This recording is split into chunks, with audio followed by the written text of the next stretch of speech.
ಮಾಳಿಕೆ 7 ಮಾಳಿಕೆ ವಿಶೇಷ ಸಕ್ರಿಯ ಲೇಖಕರು ತಿಂಗಳ ವಿಶೇಷ ಲೇಖಕ ನಾಗೇಶ್ ಕುಮಾರ್ CS ಅವರ ಕಾದಂಬರಿಗಳು ಪುಸ್ತಕ ಪರಿಚಯ 31 ಪುಸ್ತಕದ ಹೆಸರು ಮುಳುಗುವ ಕೊಳ ಲೇಖಕರು ನಾಗೇಶ್ ಕುಮಾರ್ CS ಅಭಿಪ್ರಾಯ ನಾಗೇಶ್ ಕುಮಾರ್ CS ಮತ್ತು ಓದುತ್ತಿರುವವರು ಶಿಲ್ಪಾ ಮಲ್ಲೇಶ್.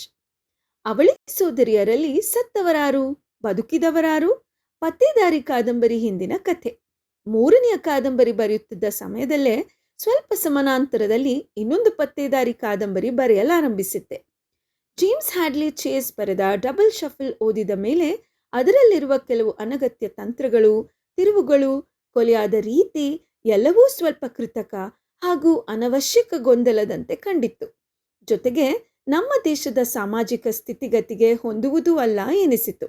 ಆದರೆ ಪಡಿಯಚ್ಚಿನಂತಹ ಅವಳಿ ಜವಳಿ ಸೋದರಿಯರು ಮತ್ತು 1 ಕೋಟಿ ರು ವೆಚ್ಚದ ಜೀವ ವಿಮಾ ಪಾಲಿಸಿ ಲಾಭ ಪಡೆಯುವ ಥೀಮ್ ಇಷ್ಟವಾಗಿತ್ತು.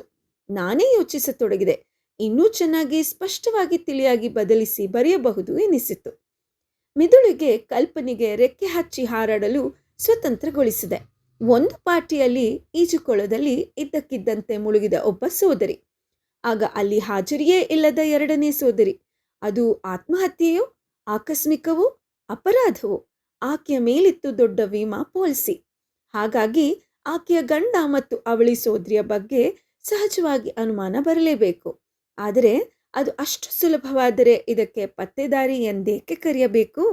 ಮೇಲ್ನೋಟಕ್ಕೆ ಕಾಣುವುದೊಂದು, ನಿಜವಾಗಿಯೂ ನಡೆದಿದ್ದೇ ಬೇರೆ ಘಟನಾವಳಿ ಮತ್ತು ಯಾವುದೋ ವ್ಯಕ್ತಿಗಳ ಕುತಂತ್ರ ಜಾಲ.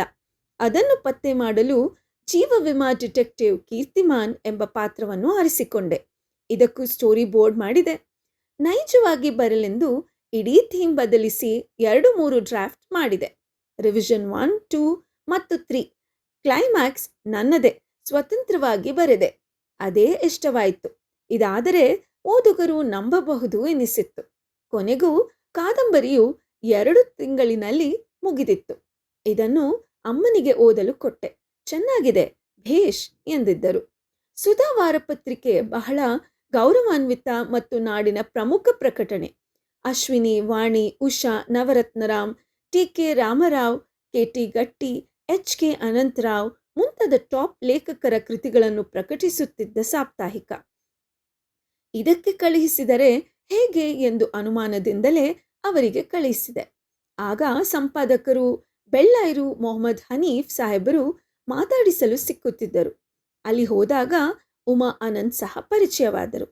ಆಗಾಗ ಸುಧಾ ಪತ್ರಿಕೆ ಕಚೇರಿಗೆ ಬೆಂಗಳೂರಿಗೆ ಚೆನ್ನೈನಿಂದ ಬಂದ ಸಲವೆಲ್ಲ ಹೋಗಿ ಬರುತ್ತಿದ್ದೆ. ಈ ಸಲ ಕಾದಂಬರಿ ಪ್ರಕಟಣೆಗೆ ನೀಡಿದೆ.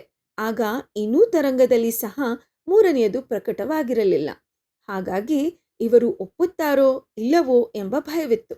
ಕೊನೆಗೆ ಸ್ವಲ್ಪ ಕಾಲ ಕಾದ ಬಳಿಕ ಒಪ್ಪಿಗೆ ಸಿಕ್ಕು ಧಾರಾವಾಹಿಯಾಗಿ ಪ್ರಕಟವಾಯಿತು. ಅದೇ ಸಮಯಕ್ಕೆ ಸಮಾನಾಂತರವಾಗಿ ತರಂಗದಲ್ಲಿ ಸುವರ್ಣ ಕರಾವಳಿ ಧಾರಾವಾಹಿ ಸಹ ಪ್ರಕಟಣೆಗೆ ಬಂದಿತ್ತು. ಒಟ್ಟಿಗೆ 2 ಪ್ರಧಾನ ಪತ್ರಿಕೆಗಳಲ್ಲಿ ಧಾರಾವಾಹಿಗಳು ಬರುವುದು ನಿಜಕ್ಕೂ ಲಾಟರಿ ಹೊಡೆದಂತ ಅದೃಷ್ಟ ನನ್ನಂಥ ಕಿರಿಯ ಲೇಖಕನಿಗೆ. ಸಾಧನೆಯಲ್ಲಿ ಕಿರಿಯ, ಆದರೆ ವಯಸ್ಸಿನಲ್ಲಿ 55 ಆಗಿದ್ದು ಲೆಕ್ಕವಿಲ್ಲ. ನನಗೂ ಬರಹದಲ್ಲಿ ಒಂದು ಚಿಕ್ಕ ಸ್ಥಾನ ಸಿಗುತ್ತಿದೆ. ಕಷ್ಟಪಟ್ಟರೆ ಮೋಸವಿಲ್ಲ ಇದರಲ್ಲಿ. ಕನ್ನಡ ಸಾಹಿತ್ಯ ಸೇವೆಗೆ ಪೂರ್ತಿ ಇದೇ ಪತ್ತೇದಾರಿ ಕ್ಷೇತ್ರದಲ್ಲಿ ಇಳಿಯೋಣ ಎಂದು ಮನಸ್ಸು ಮಾಡಿಯೇ ಬಿಟ್ಟೆ. ಓದುಗರಾದ ನಿಮ್ಮ ಬೆಂಬಲವಿಲ್ಲದೆ ನಾವು ಲೇಖಕರಾಗುವುದು ಶಕ್ಯವೇ? ದಯವಿಟ್ಟು ಹಾಗೆ ಓದುತ್ತಾ ಹೋಗಿ. ಧನ್ಯವಾದಗಳು.